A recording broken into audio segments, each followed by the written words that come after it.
The Trent sisters were two proper Victorian ladies. They cooked and ate several young children, including a niece. Oh, lovely. Adrian Mercato practiced witchcraft. He made quite a splash in the 90s by announcing that he'd conjured up the living devil. Apparently people believed him, so they attacked and nearly killed him in the lobby of the Brantford. You're joking. La, la, la, la, la, la, la, la, la, la, la.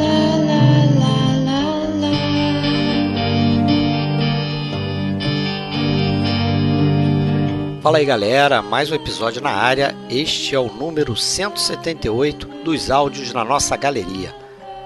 Vamos voltar aqui depois de muito tempo a falar sobre um filme de terror, o grande clássico de Roman Polanski, O Bebê de Rosemary, importante para a carreira do próprio diretor, da atriz Mia Farrow e do chefe de estúdio Robert Evans da Paramount. Um filme que influenciou diversos depois que foi lançado em 68, muito importante dentro do gênero terror, principalmente quando o assunto é o diabo. La, la, la, la, la, la, la, la.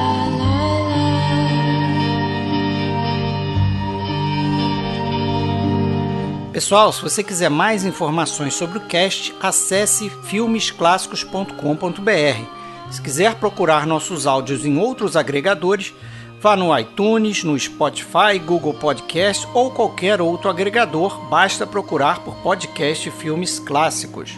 Temos um canal no YouTube, onde fazemos lives de 2 em 2 meses e postamos os áudios destes episódios e também outros vídeos com uma série de curiosidades sobre cinema clássico. E se você quiser entrar no nosso grupo no Facebook, ele é privado, mas você sempre pode mandar uma mensagem para Fred Sanjuro ou Alexandre Cataldo solicitando sua entrada. E no Spotify e no iTunes, não deixe de classificar o nosso podcast, isso é muito importante para a gente figurar em listas e atrair mais público interessado em conhecer um pouco mais sobre cinema, beleza?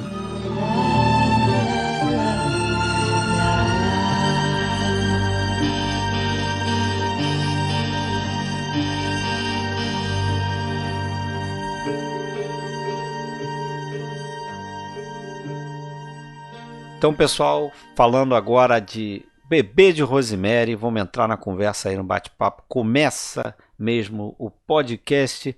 Eu falando do Rio de Janeiro, Fred Almeida. Comigo, meus amigos aqui, Alexandre Cataldo fala de Blumenau. Tudo bem, Alexandre? Tudo bom, Fred? Tudo bem. Vamos nessa, falar desse bebê aí. Vamos aí, esse bebê sinistrão, dos olhos esquisitos. E Sérgio Gonçalves fala de São Paulo. Seja bem-vindo de volta ao podcast, Sérgio, tudo bem? Sempre um prazer. Fala, Fred. Olá, Alexandre, tudo bom com vocês? Oi, tudo bom. Tudo bem. Vamos para mais esse bate-papo aí de um filme que eu sei que você adora de paixão. Irresistível, né? Que acho que quem gosta de cinema, esse cinema de terror, não tem muito como não gostar do Bebê de Rosemary. Bom, sempre tem, né? Sempre tem um que vai reclamar de algumas coisas. Eu fico com dúvida se a plateia hoje que consome terror tem a mesma sensação que a gente tem. A gente já mais acostumado com o filme mais antigo, entendendo que o filme meio que cria um formato que depois é muito copiado, né? Então eu acho que sempre tem esse detalhe que a gente tem que ter na cabeça, né? Porque é um filme que o Robert Evans, né, que era o chefe lá da Paramount, que quando esse filme foi produzido dentro do estúdio, diz que ele criou um gênero, né, um subgênero ali. Eu não sei se dá para chamar de tanto, mas eu acho que é uma fórmula que depois passou a ser muito copiada, né? Essa coisa de terror psicológico. De terror mais psicológico, mais dúbio. Você não sabe se efetivamente tem alguma coisa de sobrenatural acontecendo ou se é alguma coisa na cabeça da personagem da Mia Farrow, né? Se tem uma parada ali. Isso. Eu acho até que eu posso dizer sobre isso que o Sérgio falou. Para quem gosta de terror vai gostar. Porque eu até não me considero um grande consumidor de filmes de terror. E mesmo assim eu adoro o filme. Porque é justamente isso. Filmaço, é um filme que ele é um filme de terror. Vai estar na prateleira terror lá das antigas locadoras, mas é um terror construído de uma forma bem diferente do que a gente vê por aí hoje, né? Então, assim como o público que vai gostar de um humor mais visceral, mais visual, sangue jorrando, dos slashers da vida, talvez não vá curtir. Porque existem aqueles também que são fãs de filmes de horror, né? Horror. Porque esse filme, na realidade, ele não tem horror praticamente, né? Tirando uma ou outra cena, ele não é um filme de horror. Né? Só sugestão. Tanto é que eu, por muito tempo, eu não sei quantas vezes eu vi esse filme, mas por muito tempo, nas primeiras vezes, eu ficava muito, muito na dúvida se realmente estava acontecendo aquilo tudo ali ou se era só a imaginação de uma grávida com trauma pós-parto ou coisa desse tipo. Pós-parto e antes, né? Durante. Você, Sérgio, vai poder falar muito bem que essas coisas assim acontecem, obviamente, durante a gestação e depois da gestação. Alucinações ou fantasias ou coisas desse tipo. Eu acho que o filme intencionalmente leva a gente a ter uma certa dúvida, até um determinado momento, pelo menos. O Roman Polanski, né, o diretor do filme, ele fala que isso foi intencional, né? Ele, ao ler o roteiro, ler o livro, melhor dizendo, que não era nem um livro ainda, né? Na verdade, ele leu o que eles chamam de Galley Proofs, que é tipo um esboço do livro antes dele ser publicado, né? Uma prova, né, da impressão. Feito no papel amarelo lá, né? Uhum. Então esse livro não tinha nem sido publicado. Então isso chega lá na mão dele, a gente vai contar essa história. Mas ele lê e ele tem essa ideia de que ele quer fazer a coisa de forma que fique dúbia mesmo. Você não sabe se aquilo é uma paranoia que a Rosemary está passando ou se efetivamente tem algo de sobrenatural ali. E o desenhista de produção do filme, o Richard Silber, que é um cara famosíssimo, é um dos melhores aí do período, diz que para ele é o melhor filme de terror sem terror, né? Porque efetivamente é isso que você falou, a gente não sabe até efetivamente chegar no final, e a gente vai dar spoiler aqui, e ter aquela famosa cena em que ela olha para o berço e fica perguntando o que vocês fizeram com o meu bebê, né? O que vocês fizeram com o olho dele e tal. Porque ali a gente tem a sensação de que é algo físico ali, ela tá vendo aquilo e logo em seguida tem, né? Os caras assumem lá que são satanistas e tudo mais. Então você fica nessa dúvida até esse momento mesmo, né? E é bem interessante isso que você falou, né? Porque a construção do filme é pensada nisso. A gente não tem nenhum diálogo entre as pessoas envolvidas, seja o médico obstetra, seja o casal dos vizinhos, né? E mesmo a conversa do Guy, né, com o Roman, que a gente sabe que se aconteceu em algum momento, né, digamos assim, o arrebanhamento do Guy para a seita, para fazer a Rosemary engravidar, foi naquela conversa que eles tiveram naquele jantar, mas isso não é mostrado, né? A gente não vê nenhuma conversa, nenhum diálogo, e ou a gente acredita ou não, de repente é isso que vocês falaram mesmo, pode ser uma paranoia dela, pode ser uma paranoia. Na gestação não é tão frequente assim esse tipo de alteração psicológica, né, Alexandre, mas questão de ansiedade, será que tá tudo bem com o meu bebê? Isso é super frequente, a ansiedade aumenta muito, poxa, o que será que eu devo comer, que eu beber, vitaminas, pessoas que acabam dando palpite, vai nesse médico, vai nesse, porque esse aqui que fez o parto de não sei quem, isso é super comum, então não é nenhuma situação atípica, né? E no pós-parto realmente às vezes acontece essa questão, principalmente de depressão, e às vezes a depressão cursa também com psicose, né, chamada psicose puerperal, isso poderia ter acontecido. E há até quem acredite hoje que uma das leituras do filme, que poderia ser que mesmo aquela sequência final seria um pesadelo, um sonho dela. Dá pra imaginar. Mas o filme também não mostra nada nesse sentido. Também exatamente. Eu entendo que aquilo era real, né? Eu acho que o filme é muito eficiente nessa ideia de uma armadilha e depois, quando você já conhece o filme e revê, você vê todos os sinais desde o início, como se já fosse algo já programado para atrair aquele casal desde a morte da proprietária anterior daquele apartamento, já que era uma senhora, né, sem potencial reprodutor, né, então vamos trazer um casal jovem, vamos trazer um rapaz que está querendo subir na carreira, que vai estar aberto a um possível pacto. Então tem toda já uma construção para chegar naquela armadilha e se fechando. Isso, antes até do casal tem a história da Terry, né? Que é aquela moça Exato, lá, que era provavelmente uma prostituta que eles acabaram pegando. E por que eles adotaram aquela moça para morar com eles, né? Que acaba depois se suicidando ou sendo assassinada, não fica muito claro, né? Provavelmente ela que geraria o bebê, né? Mas isso que você falou, depois que você sabe o que aconteceu e você volta para ver o filme novamente, até o personagem do John Cassavetes, você começa a entender algumas intenções dele ali por trás, né? O comportamento dele, pelo menos para mim, mudou, né? Porque assim, eu vi esse filme há muito tempo atrás, né? Claro que eu sei o desfecho, e agora numa revisão eu pude fazer esse movimento de observar se o filme está dando alguma dica para o que vem a seguir, né? Para o que vem no final. E o personagem do John Cassavetes, você começa a perceber que ele age de forma muito estranha, né? Para um marido naquela situação. Você vê que ele está em conluio ali com aquele casal de velhinhos, né? Exato. Eu acho que o personagem dele também, outra leitura que você pode fazer do filme, algumas pessoas fazem, essa questão do feminismo, né? Porque a figura da Rosemary, a forma como ela é tratada pelo esposo e pelas outras figuras ali, duas figuras paternas que ela tem, né? Uma que depois meio forçada, que passa a ser qual é o nome do personagem? O Roman Castevet, né? O velhinho lá. Steven Marcato.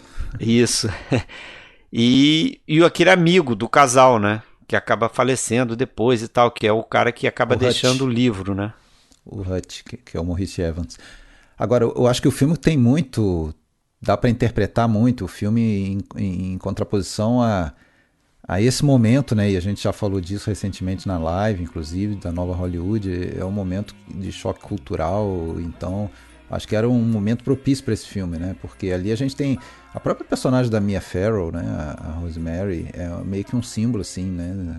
Ela usou os vestidos, é a cara da mulher dos anos 60, daquela momento da liberação, de alguma maneira, né? Maio de 68, o filme é lançado em 68 e, no entanto, é um contraste tremendo, né? Dessa aparente normalidade com um mundo meio antigo, né? Uma coisa do oculto, da seita, uma coisa antiga. Tanto é que a maioria dos envolvidos ali já são pessoas idosas. O próprio edifício, né? É uma coisa de um século já. O edifício é praticamente um outro personagem do filme, né? Então esse contraste, eu acho ele fundamental. Toda essa aparência gótica, né? Ao filme. Eu acho muito parte da trama isso tudo ali, né? Vocês, quando assistiram pela primeira vez, vocês sabiam o final do filme? Já sabiam todo o desfecho do que se tratava? Ou foi meio assim? Eu não lembro. Eu não sabia. Eu não lembro, mas eu com certeza não sabia. Até porque era uma outra época, né? Certamente eu vi esse filme a primeira vez nos anos 80.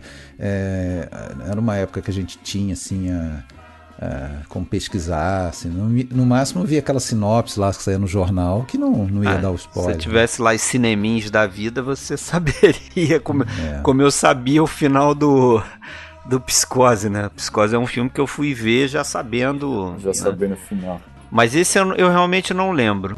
Mas o que é legal dessa coisa da paranoia, né, e da armadilha é que a gente meio que assume um pouco o olhar da Rosemary, né? De estar um pouco perdido, sem entender direito o que está acontecendo e acreditar em algumas possíveis fugas daquilo, né? Eu acho que a cena emblemática é aquela que ela vai procurar o antigo obstetra dela, né? O Dr. Hill, e conta a história para ele e tudo, e ele coloca ela deitada no divã e ela relaxa, chega a pegar no sono e tudo, e parece que, bom, se salvou, né? Se livrou e aquilo é jogado por terra, assim, quando ele volta e a gente vê lá o Saperstein. E isso é uma das coisas que eu acho que o filme faz de forma eficiente. Naquela época talvez pegou muita gente surpresa, mas hoje você olha e você já espera. Você já sabe o que vai acontecer, né? Você já espera o que vai acontecer. Esse cara vai estar lá, comunado lá com os outros, daqui a pouco traz Apesar de que ele, eu acho que nem é parte da seita, né? Não, eu acho que ele foi mais uma questão de achar que ela tava paranoica mesmo, e deixa eu falar com um médico que é conceituado, né? Porque ele chega a falar, não, o doutor, fala aí o nome dele, eu não lembro o nome. Saperstein.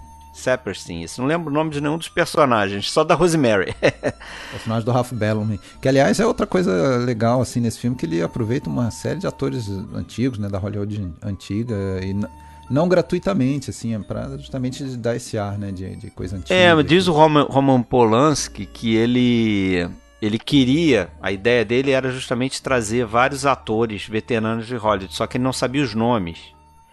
Então ele desenhou, ele fez desenhos dos personagens como ele interpretava através do livro, e aí ele pensava numa pessoa, né, do passado lá e desenhava, e os caras foram buscar. Tem o Elisha Cook Jr., né? Isso, faz o zelador que faz o zelador.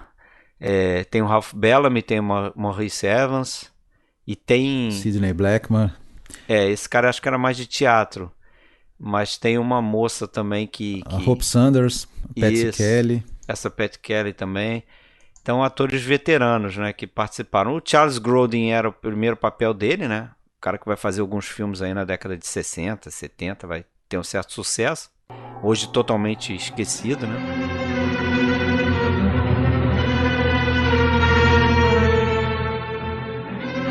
Come with us quietly, Rosemary. Don't argue or make a scene. Because if you say anything more about witches or witchcraft, we're going to be forced to take you to a mental hospital.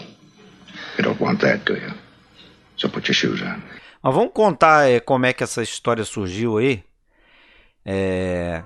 Como é que começou a ideia de fazer esse filme, na verdade, né? Aquele antigo produtor e diretor de filmes de terror B, o William Castle, que fez muito filme na década de 50, ganhou muito dinheiro fazendo esses filmes mais baratos, né? Fanfarrão, um cara marqueteiro pra caramba, é um cara que inventou essa ideia de cinema 4D, né? Vamos dizer assim, porque ele em alguns filmes ele colocava cadeira que dava choque. Tem um filme dele chamado Força Diabólica, The Tingler, que até com Vincent Price gira em torno de um verme lá que ele descobre que o bicho cresce e se alimenta de medo das pessoas, então ele vai crescendo.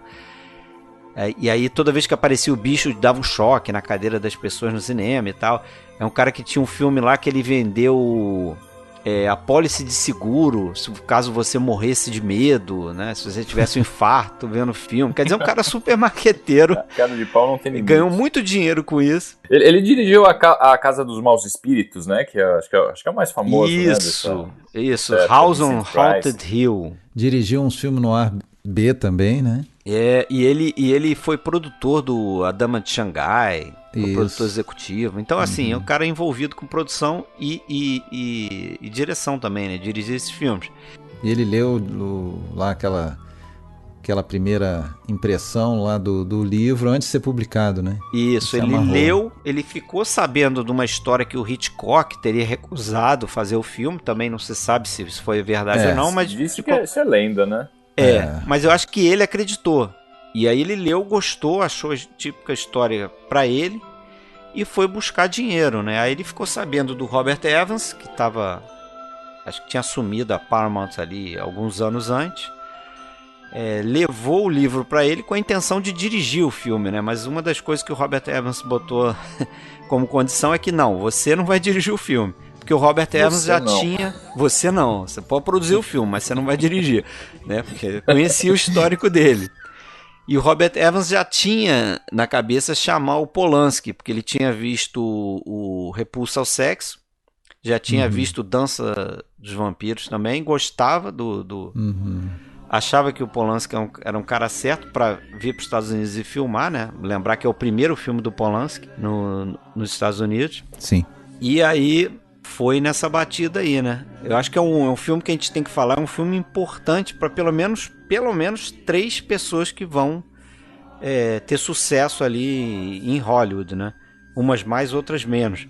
Mas o Robert Evans, justamente porque ele tá procurando um filme para dar uma salvada na Paramount, né? Que tinha acabado de ser adquirida lá por uma empresa de peça automotiva. Então ele foi colocado como chefe de estúdio com essa missão de reerguer o estúdio, né? Sim. A Mia Farrow, que até o momento era uma desconhecida fora dos Estados Unidos, ela participava daquele Peyton Place, né? Que era tipo uma novela lá, uma série.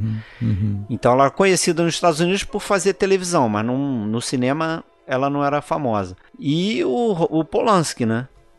Que vai fazer carreira nos Estados Unidos. O que parece até uma surpresa, né, para os produtores da série, né, que quando ela vinha lá daquela família ligada ao cinema, né, o pai era diretor, a mãe era... É o John Farrell, né? A Maureen Sullivan.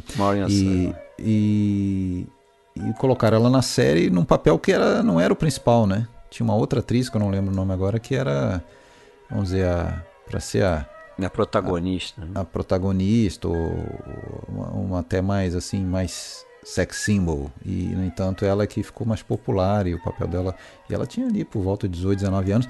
Estava casando com Frank Sinatra na época, né? E parece que até Tava casada, filme... né? Acho que ela casou em 66. Já trabalhava na série desde 64. E ao aceitar esse papel, que ela até achou que não era...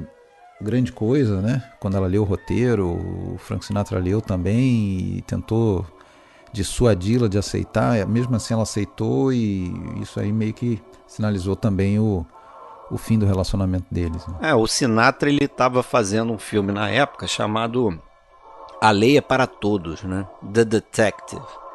E ele queria que ela fizesse o filme com ele, né? Então ele ficou meio que bombardeando aí essa ideia dela fazer o filme com Polanski, não sei o que, dizendo que não ia dar certo, não era papel para ela, não sei o que, e chegou a dar um ultimato, né, um negócio totalmente absurdo, mas ele chegou a dar um ultimato para ela, tipo, ou você sai do filme, ou você vai receber lá os papéis do divórcio, se você não deixar de fazer o filme. Típica coisa do Sinatra, né, que diz que o Sinatra era... E ele estava num momento realmente complicado, né? Anos 60 para ele era... entrou em crise, né? Aquele domínio, né, dele. Mas, porra, não justifica, né? Sim, óbvio. A atitude do cara. E que foi o que acabou acontecendo, né? Acabou acontecendo. No final, né? Ela decidiu, né? O Robert Evans convenceu ela, falando que isso é papel para você ser indicada ao Oscar e tal. E ela acabou ficando... para terminar o filme, e parece que, sei lá, no final da produção do filme ela recebeu lá, o advogado lá do Sinatra levou os papéis lá de divórcio para ela se divorciou. Agora, o Robert Evans, é legal como ele atraiu o Polanski para fazer o filme, né? Porque ele tinha já conhecido o Polanski, sabia que ele gostava de esquiar e tal. E aí mandou um roteiro sobre esqui, que parece que era um roteiro que Downhill Racer. Isso, mas eu acho que era o Robert Redford tinha comprado o direito para fazer o roteiro, para fazer o filme, né, desse livro.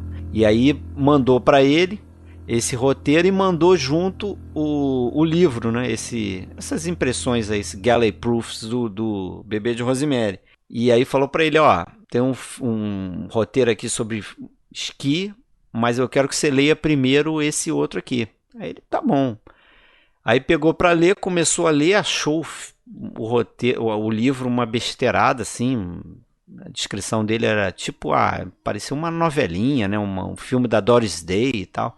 Só que à medida que ele foi avançando no livro, ele leu isso numa noite, à medida que ele foi avançando, ele não conseguiu dormir, foi lendo até o final, terminou de madrugada e chegou no final e adorou o livro, e no dia seguinte já deu um sim lá pro Robert Evans. Não, vou fazer o filme. Então ele tinha um Polanski do lado, o Castle, e parece que o William Castle e ele, Robert Evans, já tinham a Mia Farrow na cabeça, né?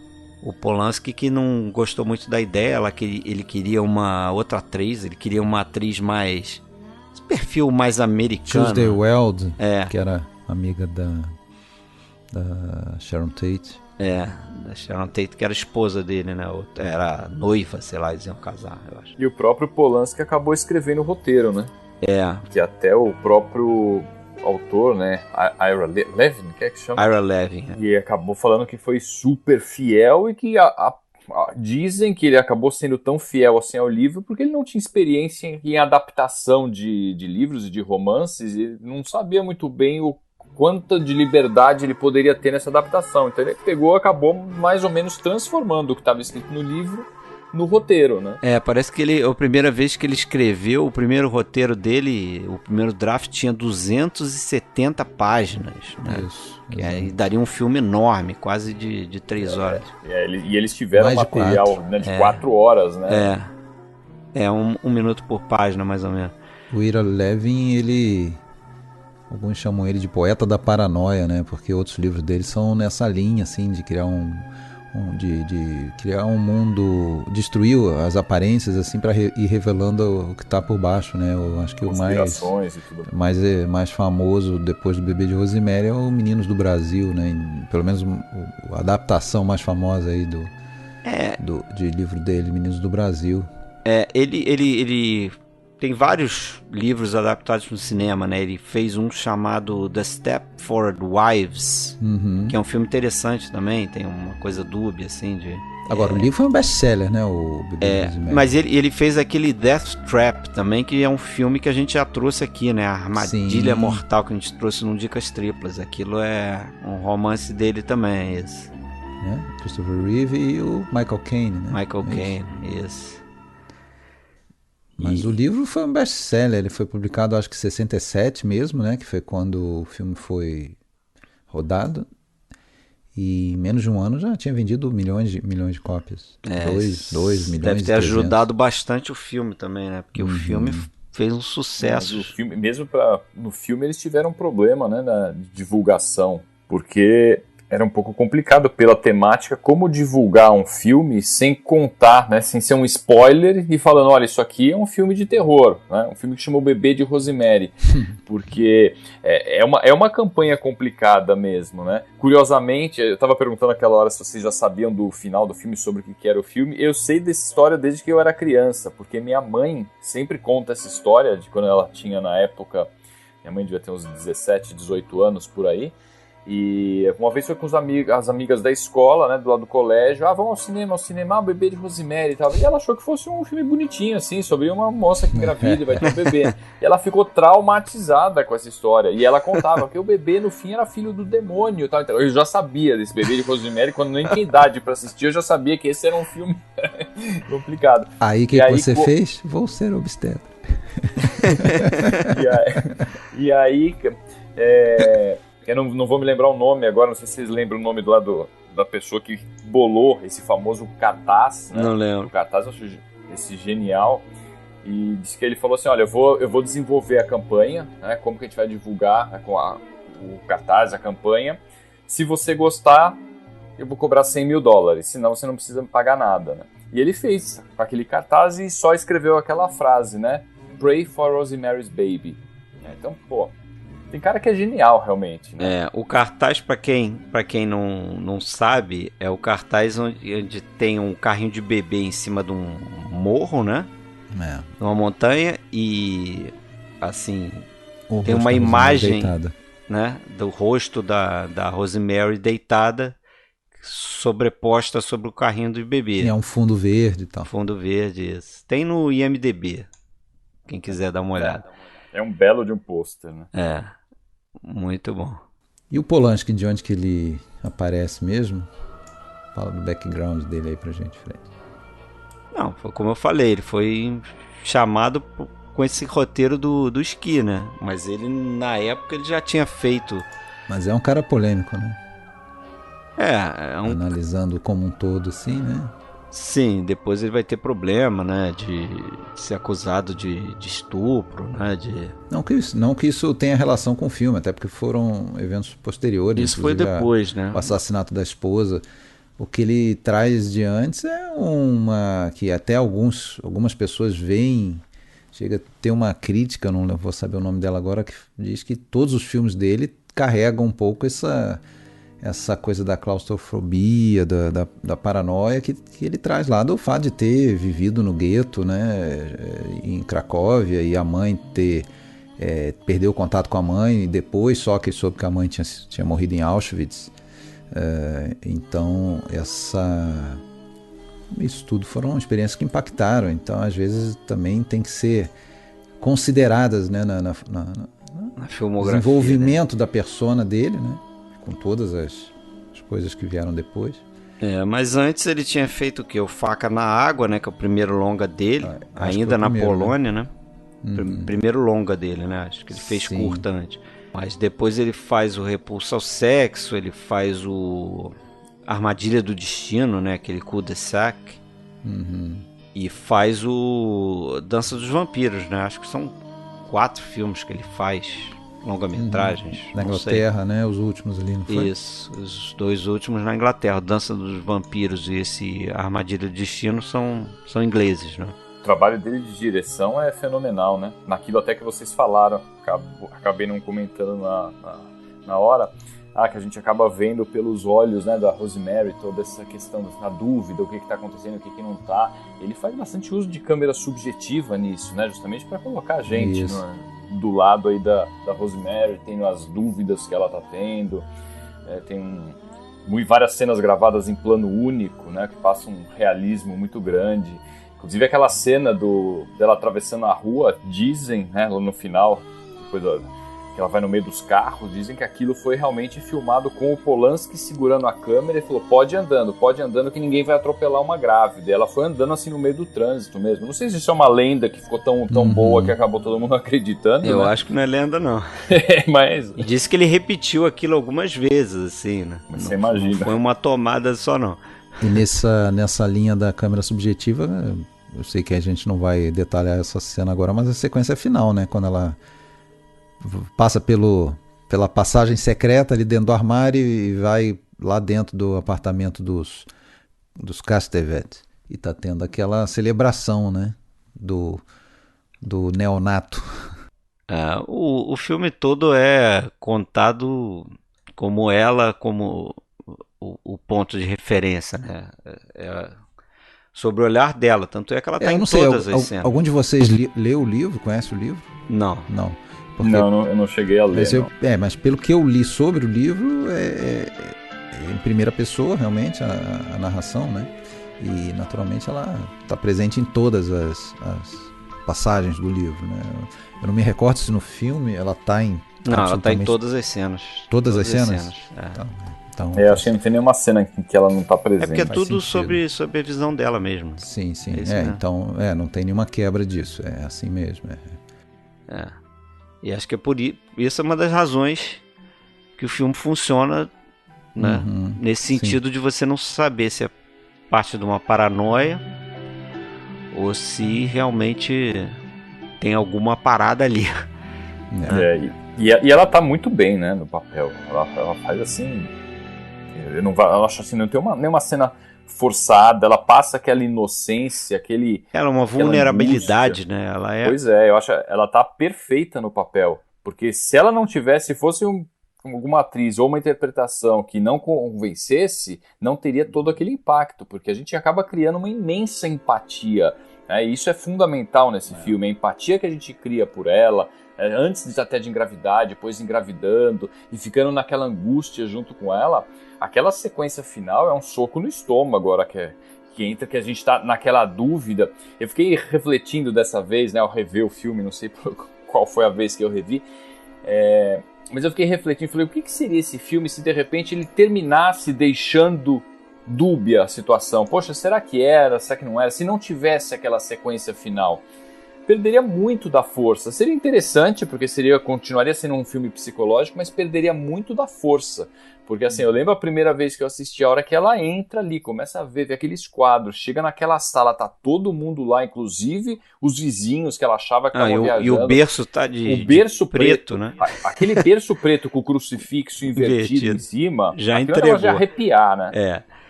Já entregou, né? Mas assim como eu acho que também estragaria um pouco o final se mostrasse o que tinha dentro do berço, né? Se a gente visse a figura. Eu acho que do jeito que ficou, foi perfeito. ver a reação dela.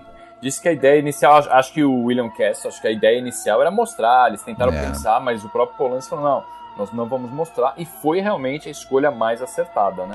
Foi. Não mostrar realmente o bebê, porque a gente fica só imaginando, né, que cara tinha aquele bebê, né? Pois é, mas interessante você falou, você perguntou como é que foi a nossa experiência, né, de ver pela primeira vez o filme e tal, e você falando nesses olhos, eu me lembro que uma coisa que eu tinha na minha cabeça, vendo o filme lá atrás, na década de 80, era que no final ela via os olhos. A gente via os olhos, melhor dizendo. Mas aparece um pouco, sim. Mas aparece depois, mas aí que tá, aparece depois porque é o mesmo olho que ela vê na cena do sexo, né? Na cena... Então, não aparece o olho do bebê, não aparece. Não Eles aparece. colocam um frame ali pra mostrar quem não lembrava do olho, né, na cena lá do pesadelo, exatamente. a cena lá do ritual, eles colocam um frame pra mostrar. Mas na minha Isso. cabeça ficava como se a gente tivesse visto os olhos do bebê, entendeu? Na sua e de muita gente. Muita gente comenta, no final mostra só os olhos do bebê. Não mostra. Não o bebê mostra. não aparece em nenhum momento.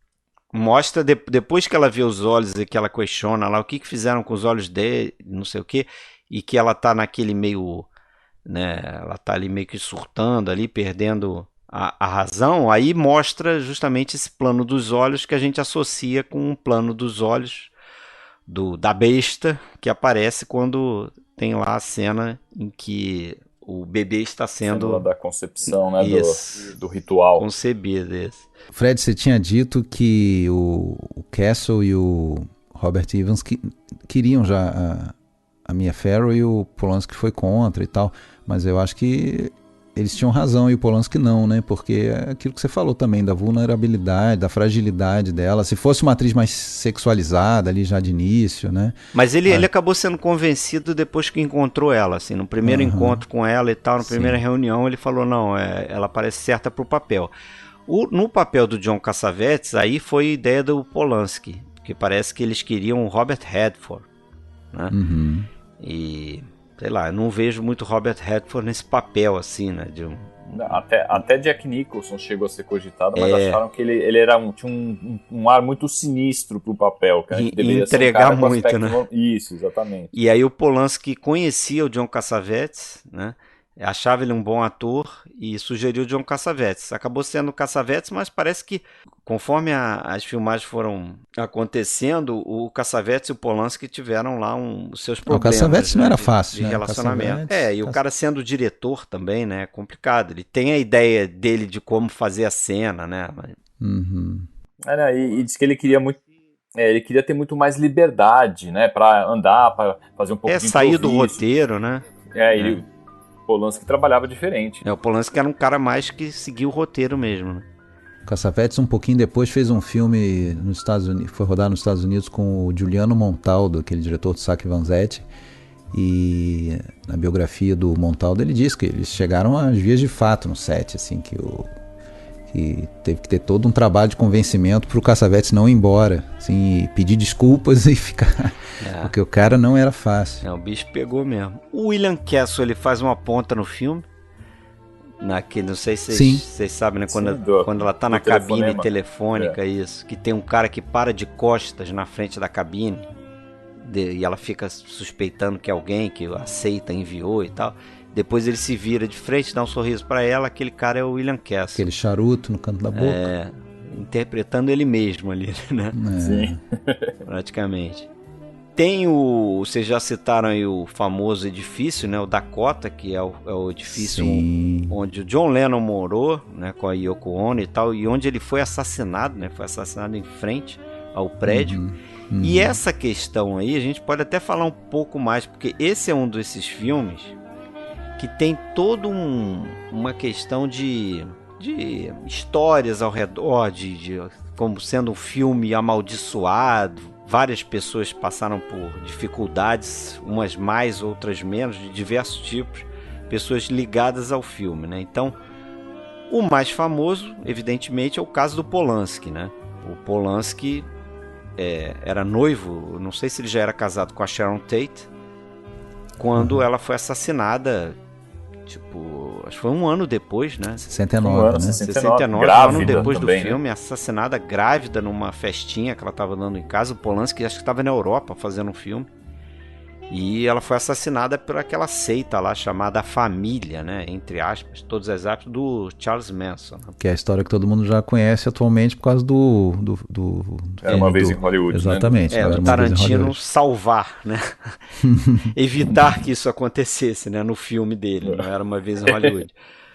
Mas Cara, é uma história muito aproveitando- sinistra. Mas aí só pra concluir. Não, falar dessa história do Manson. Ah, sim. Só um parênteses. Sabia que o Sérgio Leone quase morreu nessa brincadeira aí, A né? gente contou essa história lá quando a gente fez o episódio de Sérgio Leone, né? É. Que o Sérgio Leone, a gente pode até Está- reviver essa história. Ele Foi estava em convidado. Hollywood, foi convidado para um jantar nessa noite, ele e não sei se o produtor ou roteirista italiano, que era quem sabia falar inglês dos dois, o Leone não falava inglês e o cara tinha um outro compromisso, não pôde ir.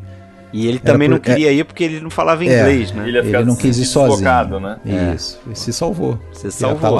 ela tá no jantar lá na casa deles, do Polanski, assim como Seria o Polanski assassinado. se salvou também, né? Porque não morreu só ela, né? Morreu mais 4 pessoas, eu acho que estavam lá nessa reuniãozinha lá. Então, Polanski... Fecha parênteses. Isso, fecha parênteses no Polanski, mas o compositor do filme, o Krzysztof Komeda, que era amigo do Polanski, veio da Polônia com ele para Hollywood e tal, fez a trilha do filme. Aliás, a trilha dos créditos, né, do filme é cantada pela Mia Farrow, né, aquela Cançãozinha de ninar. cançãozinha de ninar, né, cantada por ela, composta pelo Komeda. O Komeda, ele sofreu um acidente numa festa, que ele caiu de um penhasco lá, numa mansão lá. Ele ficou acho que 4 meses em coma no hospital e morreu tipo depois, um mês depois, sei lá. Igual o Hutch. E isso foi, acho que tipo... exatamente. Semelhanças a um dos personagens do filme. E parece que foi tipo um mês depois que essa festa aconteceu, que o filme foi lançado no cinema. O William Castle, ele recebeu tanto carta no correio e ameaça e coisa que ele diz que ele começou a ficar meio paranoico. Ele sofreu, teve um caso lá grave de pedras nos rins, se internou no hospital, quase morreu também. Conseguiu se recuperar, mas a carreira dele também nunca mais foi a mesma depois disso. Tem o lance do John Lennon, né? Porque parece que no filme, eu não sei se é contado pelo aquele personagem do Hutchins, ou se isso tá no livro que tá dentro do filme, que é aquele All Them Witches, né? Uhum. Que ele conta a história de que o tal do Adrian Marcato, é Adrian, né, o nome dele? Uhum. Isso. Que é o pai do Steven Marcato, que é o velhinho do filme. O Roman Castevet. Isso, que é o mesmo cara, né? Tem outro nome. Isso tá no livro mesmo. Mas isso tá no livro, né? De que esse Adrian, ele teria morrido em frente àquele prédio, dentro da história. Foi o local onde o John Lennon faleceu, né? E aí tem gente que diz que o John Lennon é envolvido com satanismo, não sei o que, né? Isso aí não sei. Mas as pessoas fazem essa associação, né? Agora, lembrar que a associação com o prédio é apenas naquelas imagens externas do início e tal, né? O resto feito tudo no em estúdio. Esse é trabalho desse Richard Silber, né? Desse desenhista de produção. E é interessante como as pessoas valorizam, né? O fulano sofreu acidente. Depois desse filme ele nunca mais fez nada. Em quantos outros filmes não acontece a mesma coisa com um monte de gente, né? Mas quando o filme trata dessa temática, né? Então a Linda Blair, depois do Exorcista, ela nunca mais conseguiu um grande papel. Poxa, quantas pessoas não são Pois atores que ou talvez atrizes as de papel pessoas único? não olhem para os outros filmes e cheguem nessas conclusões, né? Porque não lidam com satanismo, entendeu? Vamos supor, se isso acontece com um filme de western, que o diretor não faz mais nada, o produtor morre em seguida, não sei o quê, ninguém vai dizer, né? A menos que tenha um cowboy do demônio lá no filme. Fora isso, ninguém vai notar isso, né? O Mário Peixoto sofreu alguma maldição, será? Só fez um filme, né, e morreu logo depois, né? Não, Mário Peixoto morreu velho, mas Morreu velho, né? mas não Só fez fez nenhum, um filme, o que é pior ainda, né? Morreu velho e não conseguiu fazer mais nenhum. Esse foi amaldiçoado mesmo. Ficou só... Não, mas as pessoas realmente acreditam. A própria Mia Farrow, que era é super católica, tudo. Quando ela foi ler, ela disse que deu graças a Deus que ela não tinha que falar a frase lá, né, do salve Satã, que os outros caras estão falando, Hail Satan, tal, e tinha gente da produção que quando ouviu nessa gravação falou assim, olha, coisa boa não pode sair disso. As pessoas realmente acreditavam que isso traz uma carga negativa, tem gente que acredita. Mas muita gente se incomodou com o filme, né? A igreja foi evidentemente totalmente contra, fez campanha contra o filme, as pessoas eram proibidas, os fiéis eram proibidos de ver o filme e tal. Teve muito disso, né? Hoje a gente vive num momento totalmente diferente, né?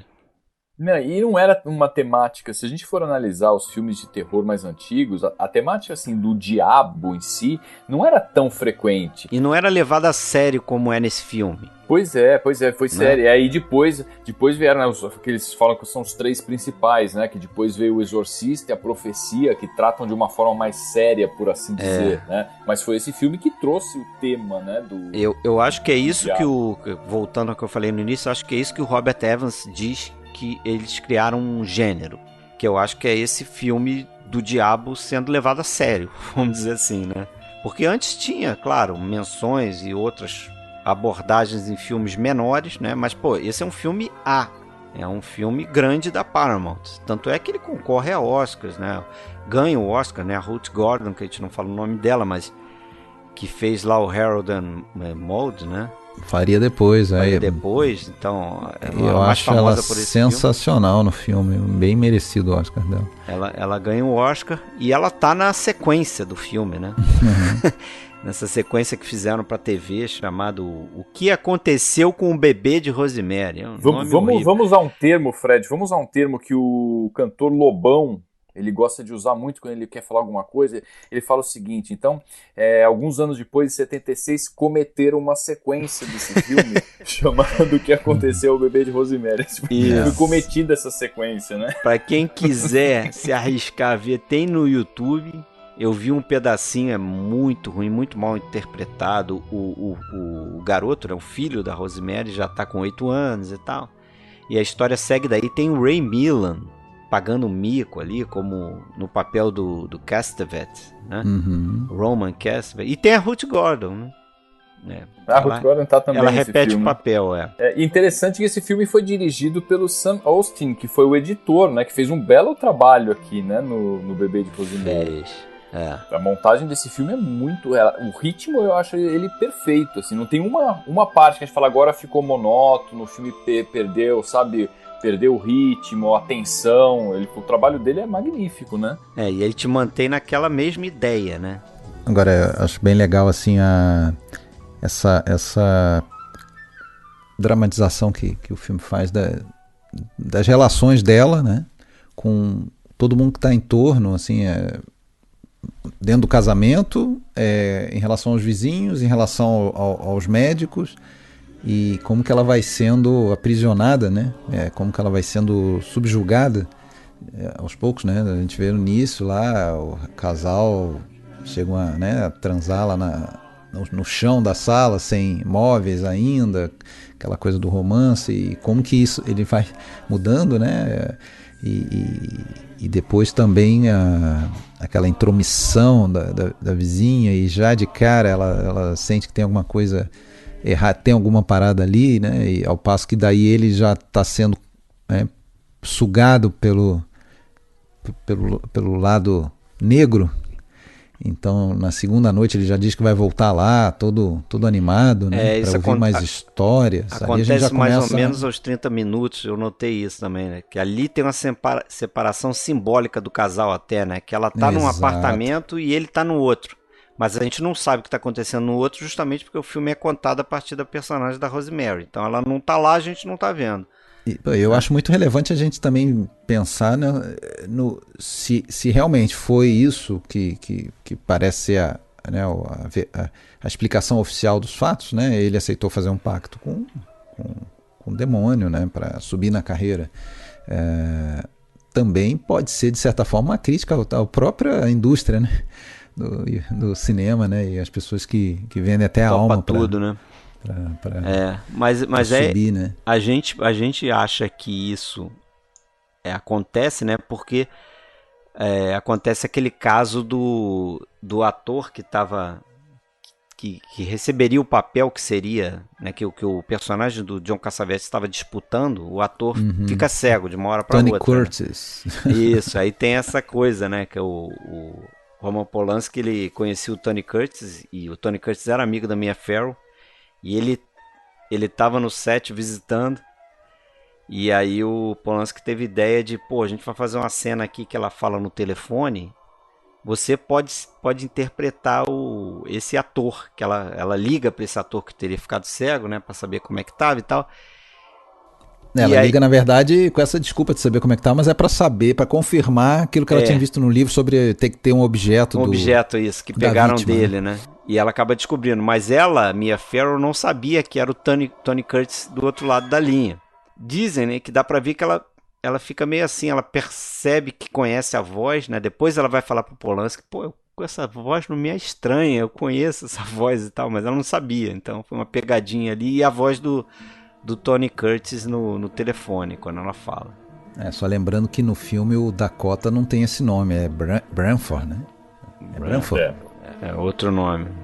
E esse magnífico casal de vizinhos, Minnie e Roman Castevet, o que vocês acham da caracterização, atuações? Falaram já da Ruth Gordon.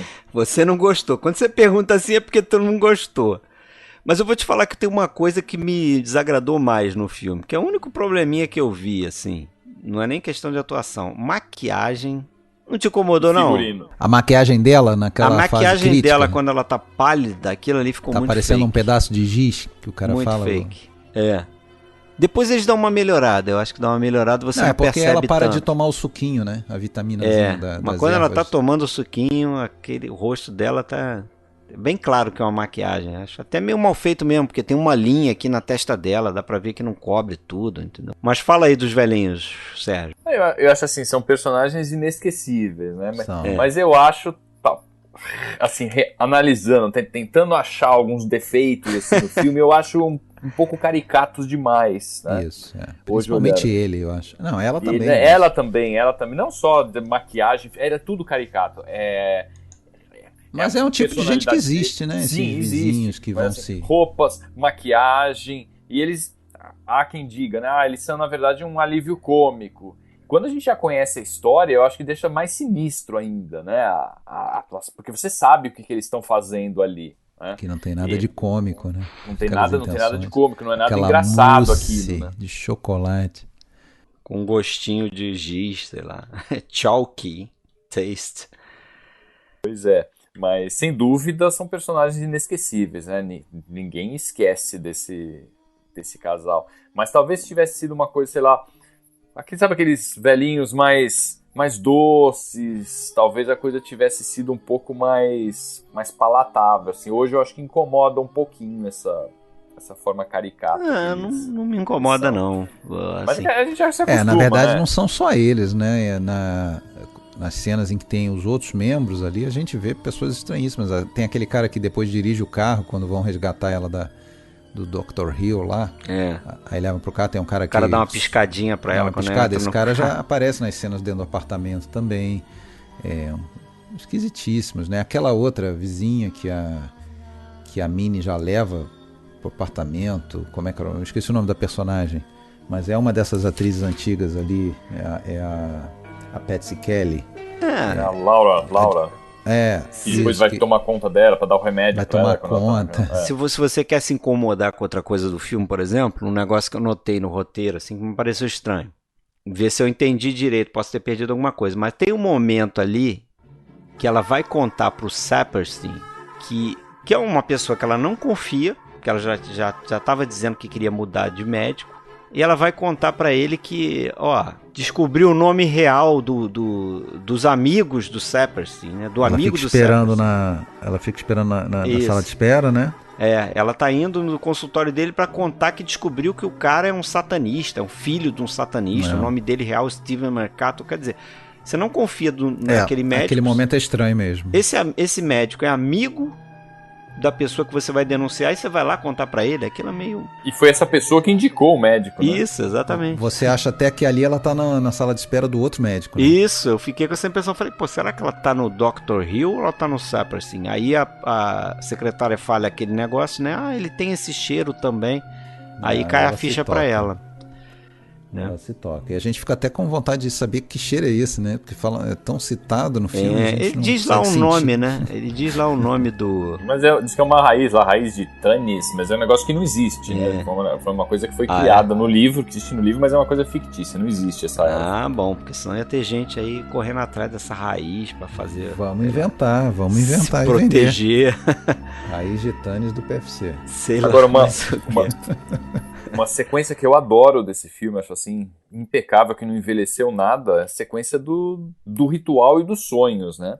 Aquilo é muito bem produzido, dirigido, assim, a fotografia, é exatamente são aquelas imagens oníricas que você não entende direito, tem uma quebra de espaço, né? Então, de repente, tá numa igreja, quando você olha, ela tá na cama, tem uma fusão de ela tá boiando, ambientes. né? Tá num mar boiando, tem uma... Nossa, eu acho muito, muito bem feito. A gente assiste aquilo e fala, pô, isso aqui é um sonho, um pesadelo, é exatamente esse tipo de...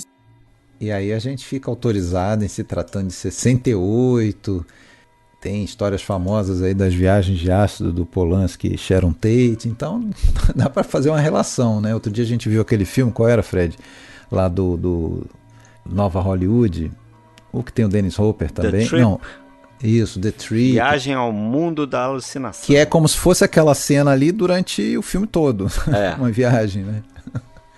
Então...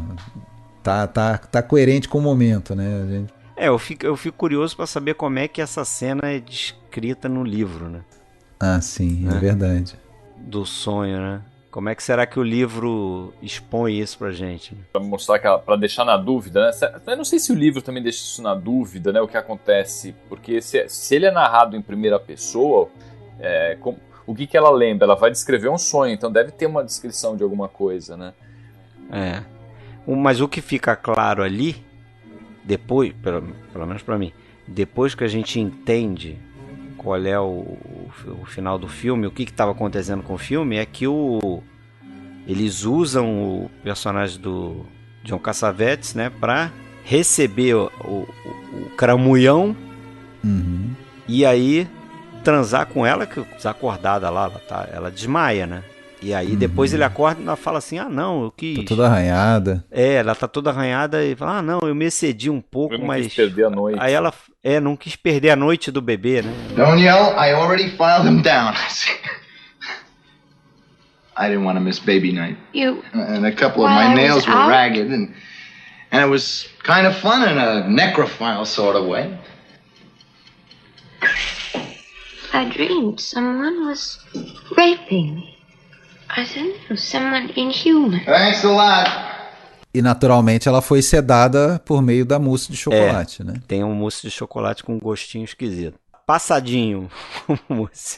Agora, essa cena, vou dar uma devagada aqui, mas ela só não é melhor do que a minha cena preferida de sonho, delírio, alucinação, que é a do Dumbo. Vocês não vão lembrar? Dumbo. Ou vão? Pô, eu acho fantástico. Mas tudo bem, muito psicodélico aquilo lá. Chegaremos lá na live de animação. Tá certo. Falaremos dessa cena. Vou procurar essa cena aí, que não é a primeira vez que você cita. Eu sempre falo. Ele bebe uma água lá que na verdade não é água, é uma bebida e tal, alcoólica, uma coisa assim. Aí ele fica tendo uns devaneios lá, muito legal. Nada por acaso, né? Mas nesse caso específico do bebê de Rosemary, acho que não tem muita coisa assim psicodélica no sonho, né? Ele parece sonho mesmo, né? Não é aquela coisa de viagem e tal. Pelo menos assim, não tive essa impressão. Né? Com detalhe que no meio do que seria o sonho, ela fala assim, isso não é um sonho, isso está acontecendo mesmo. Não sei se vocês lembram disso, né? This is no dream, this is really happening. Aí a gente Fica na dúvida.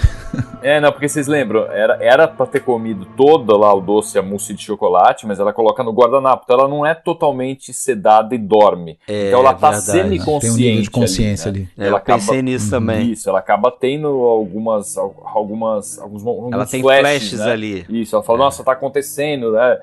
Então não é que, nossa, apaguei essa noite e não sei o que aconteceu, que era a ideia inicial, provavelmente, né, Lido? Do pessoal envolvido.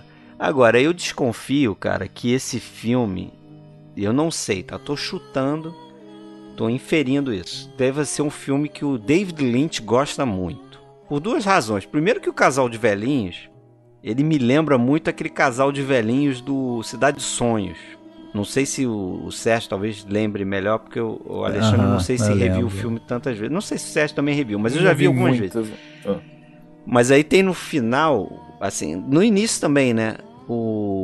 Tem um casal de velhinhos que leva a personagem da Naomi Watts. Leva ela lá, tá com ela no aeroporto, no rodoviária, quando ela chega em Hollywood e tal. E depois eles aparecem no meio do sonho lá dela. Só que eles são miniatura e correm atrás dele e tal. Me lembra muito esse casal de velhinhos aqui do Bebê de Rosemary. E uma outra conexão que eu faço é que o Eraserhead, ele é sobre o medo, a paranoia do David Lynch quando ele estava para ser pai, né? Nossa, põe paranoia nisso. Põe paranoia nisso. Ele faz um filme que é basicamente isso. É um pai, um cara que está prestes a ser pai e que o filme é meio louco, é meio, né, parece um pesadelo, então, porque ele está sofrendo com aquelas angústias de se tornar um pai, né, as dúvidas e tudo mais. E é algo que a gente acaba pensando se não pode ser o caso aqui, né? Até a gente saber do final, evidentemente. Aí pode ter droga pesada, né? Pois é. no filme do Lynch, né? Sim. Agora, um cara que eu sei que adora o filme é o Tarantino. Esse ele diz que é um dos melhores filmes já feitos pra ele. O Kubrick acho que era fã também do Bebê de Rosemary. A sequência final, não sei se a gente já pode abrir a análise dela, mas eu acho que o mais assustador é, além, claro, daquele momento, né, que ela vai entrando, as pessoas vão olhando para a câmera, para ela, né, câmera subjetiva, e ela vai e ali ela ganha uma força, né, até emblemático para mim que acho que é o Roman que fala para ela alguma coisa, ela fala, você fica quieto, era para você estar em Dubrovnik. Ela se reafirma ali, né? Ela se reafirma, ela vai ali e tal, tem aquele susto. E eu acho que o mais assustador é o desfecho, né? Que é meio que assim, mas saiu de mim, né? Pode ser o que for, mas saiu de mim. Então ela vai ser facilmente convencida a ainda cuidar daquela olhou aquele bebê, né, com aquele olhinho amarelo bonitinho. E assim, e era uma mulher que achava que o bebê tinha morrido até então, né? Lembrar que ela já estava cuidando sem saber com o leite, né? Tava tirando. Ela percebe isso, né? Na hora que ela vai colocar um negócio no leite, ela fala, não joga isso dentro do leite. Ela percebe que aquele leite estava sendo levado. Ela pergunta, por que não? Não, a outra fala, não, vai fazer uma bagunça aqui, né? Vai zoar o leite aqui, né? Claro que ela percebe. E o instinto maternal ali fala mais alto, né? Prevalece, eu acho que essa é a ideia, né? Quer dizer, quando ela fixa o olho lá mesmo, né? Porque ela olha de relance e, o que fizeram com os olhos dele? E depois quando ela para pra olhar, é um instinto materno.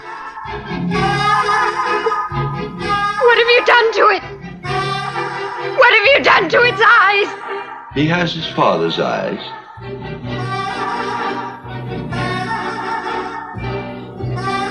What are you talking about? Guy's eyes are normal.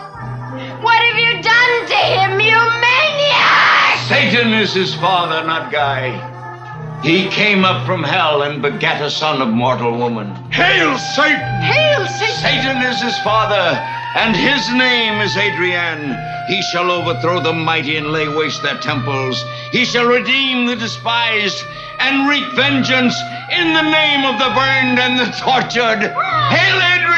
E é o típico filme, eu não sei se vocês concordam, mas é o típico filme que se fosse feito hoje, Ah, teriam feito um bebê diabo. Feito uma sequência aí, um bebê de Rosemary até o cara velho lá com filho capeta, sei lá o que eles iam inventar. Sim. Ia ser uma franquia Rosemary, né? O bisneto, o primo do bebê de Rosemary, sei lá, eles iam inventar. Mas nesse momento também tem uma coisa, o Guy, aí a gente percebe que ele fez realmente um pacto com aquela intenção e ele tenta convencê-la a simplesmente esquecer aquela criatura. E leva ali, uma cusparada, né? Outro momento de reafirmação dela. Vamos ter outros. Vamos ter outros. Esquece isso aí. Ó. Foi o pagamento aí pra gente ter um apartamento bom, pra subir na carreira. Agora vamos fazer a nossa vida, mas esse já foi. E ele não consegue convencê-la disso. Mas isso que eu acho que também as pessoas associam com essa questão que eu falei do feminismo, que é meio que uma trajetória de, até certo momento ali, liberação dela, né? Porque ela é uma esposa muito... Mas é muito contraditório, né? Ela se liberta... mas é o instinto materno... entrando na prisão. Exatamente. Por isso que eu falei, até certo momento. Porque ela começa a lutar, a reagir, né? Ela cospe na cara do marido, depois que ele manda aquela... Ah, não, mas a gente pode ter outros filhos. Né? Depois do que o cara fez, ela manda a mulher sair de perto do berço, né? Pô, também o jeito que aquela mulher tá balançando aquele berço, pelo amor de Deus. Total intimidade com a coisa, né? Imagina o capetinha balançando lá, você ia ficar feliz. Não, e é legal que assim, não mostra... Ia ser o primeiro que ia mandar matar. Eu acho legal que não mostra o bebê, mas mostra se movimentando, né? Aquele lençol preto se movimentando. Então você fica imaginando como é esse bebê que tá embaixo, né? Não é só o berço, de repente é um berço que pode estar vazio, porque o bebê tá mexendo lá dentro. Né? Realmente aquilo é assustador. Eu fico imaginando na época, né? Pessoas como, sei lá, desavisadas como minha mãe foram ao cinema assistir, terminaram o filme com bebezinho de Rosemary. Será que ele é bonitinho? Não viu o bebê. Não viu o bebê, aquele berço com véu preto. Tem algum lugar que tem foto dele pra gente ver? Você pode ver a sequência. Aí aparece lá, um garoto quase catatônico lá. O garoto não... Você foi valente, hein, Fred? De encarar alguns minutos dessa... Alguns minutos. Eu recomendo mega ver tosqueira. O Ray Milland lá totalmente deslocado. Já bem velhinho. Coitado. O Ray Milland fez muita porcaria no final da carreira, né? Nossa. Carecaço. Desceu assim a ladeira assustadoramente. Quem mandou beber tanto, né? Pois justamente no papel que ele ganhou o Oscar, né? Farrapo humano. O cara desceu vertiginosamente a ladeira. Mas falando de Oscar, vamos encerrar então, porque o filme foi indicado a 2, né? Ganhou a Ruth Gordon, como a gente falou aí, foi indicado a roteiro adaptado para o Polanski, né? Polanski recebendo a sua primeira indicação. Oscar não, né? Porque eu acho que... Quer dizer, não sei se ele recebeu no Faca na Água, ele era produtor do filme, mas o Faca na Água foi indicado a filme estrangeiro lá. Agora, do Polanski, é o preferido de vocês ou seria o Chinatown? Eu prefiro o Chinatown. Eu gosto do Pianista, acho muito bom o Pianista também. Colocando aí uma questãozinha. Eu acho que até pelo meu gosto, eu acho que esse é meu Piratas, campeão. Né? O Pianista. Eu fico com o Chinatown. Agora, gosto muito do Dança dos Vampiros, que é um filme bobo, mas eu gosto. É um filme muito gostoso de assistir. Aliás, faremos uma live essenciais filmes de comédia e quem sabe. Quem sabe alguém coloca, né? Você já revelou, quem então. Sabe? Você já Será? Tá revelando. Vamos ver. Será que tá na lista dos 10? E o outro considerado um dos grandes dele é o Pianista, né? Já muito tempo depois, né? Eu acho que 2002, tá fazendo 20 anos aí. Nossa, 20 anos já? 2002, que coisa, mas né? Ele faz o Tess também. O Inquilino, bom filme, eu gosto também. Sim. Ele faz o Macbeth, que eu ainda não vi, dizem que é bom também. Com o John Finch, né? E a Mia Farrow perdeu o Oscar e perdeu o Frank Sinatra, né, com esse filme, no fim. Isso. Porque nem indicada ao Oscar ela foi, né? Mas a carreira dela, né, deslanchou. Foi um filme importante para a carreira dela. Com certeza. Sim, sem dúvida. Do Polanski e pro Robert Evans. Exato. Certo, senhores? Tá certo. Acho que falamos bem. Tá bem embalado esse neném. Tá bem embalado. Criticamos um pouco alguns aspectos. Por isso que é bom às vezes terminar logo, né? Porque se a gente continuar falando, daqui a pouco a gente só vê defeito no filme. Não, filmaço. Realmente é um filmaço. E é aquela história do clássico, né? Se assiste hoje, ele continua sendo um filmaço. Você fala, isso não funciona mais. Não tem nada nesse filme que você olha e fala, isso não funciona mais. Eu acho que ele continua em pé. Continua em pé. É daqueles que você não esquece quando vê uma vez só. Você não vai esquecer, não vai apagar na memória. Concordo com, não sei quem que comentou, foi você, Alexandre, no início, né? Não sei se as plateias de hoje, se esse filme chegasse, foi você, Fred? Que chegasse hoje, né, as plateias que estão acostumadas a ver outros tipos de terror, se não achar, poxa, mas que, nossa, não acontece nada, né? A gente não vê nada nesse filme, né? Eu acho que esse é um dos grandes méritos, né? Sugerir muito mais do que mostrar. Né? Uhum. Muito mais assustador, né? Pois é. Deixando aquele medo do desconhecido, né? Porque a gente sabe que o desconhecido, ele assusta muito mais do que aquilo que a gente está vendo. Eu sempre falo isso, né? Quando eu falo de terror, eu lembro nos anos 90, vocês devem lembrar isso também, Clive Barker, quando veio com Hellraiser, eu lembro muito bem de ter lido, final dos anos, acho que 87, né? Nem era 90 ainda, de ter lido uma reportagem dele falando que ele não gostava de filmes de terror, de monstro, que demoravam um tempão e não mostravam monstro e tal. Ele veio com aquele Hellraiser, né? Renascido do Inferno. Vocês lembram desse filme? Eu lembro, mas sabe que eu vi esse filme recentemente? Até pra live de terror que a gente fez. Eu não tinha visto, eu conhecia de nome e tal, mas nunca tinha Conheço de nome só, nunca vi. Eu tinha visto no cinema e eu revi. Assim, um dia eu tava passando na televisão e falei, nossa, olha aquele filme, eu vou rever. E achei uma bomba o filme. O filme é péssimo, porque justamente isso. Em detrimento da história e do desenvolvimento de personagem, ele fica mostrando cenas sanguinolentas. Né? Então, assim, plateias que estão acostumadas e curtem esse tipo de filme, hoje em dia, né, talvez realmente olhem e falem, poxa, mas não acontece nada. Né? Enfim, uma pena, uma grande pena, porque, para mim, esse é um dos melhores filmes de terror já feitos. Olha aí. Bela forma de encerrar. Concordo com você, Sérgio. Obrigado mais uma vez, valeu. Eu que agradeço aí o convite para voltar a conversar com vocês, ainda mais sobre um filmaço desse, né? Abraço, Fred. Abraço!